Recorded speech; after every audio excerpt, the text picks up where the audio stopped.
Hello दोस्तों, मैं अनीता यादव अपने यूट्यूब चैनल में स्वागत करती हूँ। तो दोस्तों, आप लोगों के लिए एक प्यारा सा नाच गीत के लेके आई हूँ। अच्छा लगेगा तो ज़्यादा से ज़्यादा सपोर्ट करना, लाइक करना, कमेंट करना। तो सुनो। अरे काली साड़ी लैदा राजा कमर में चुभी जाए हो, काली साड़ी लैदा राजा कमर में चुभी जाए हो। नैहरे में पाहिनी तमाई मोर बरज, नैहरे में पाहिनी तमाई मोर बरज, ससुरे में पहिरी ससुया झरी जाए हो। काली साड़ी लैदा राजा कमर में चुभी जाए हो, काली साड़ी लैदा राजा कमर में चुभी जाए हो।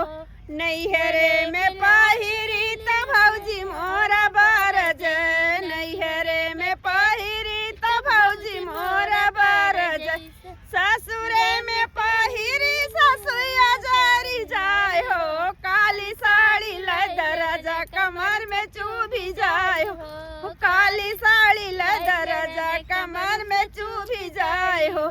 नैहरे में पहिरी त बहिनी मोरा बरज,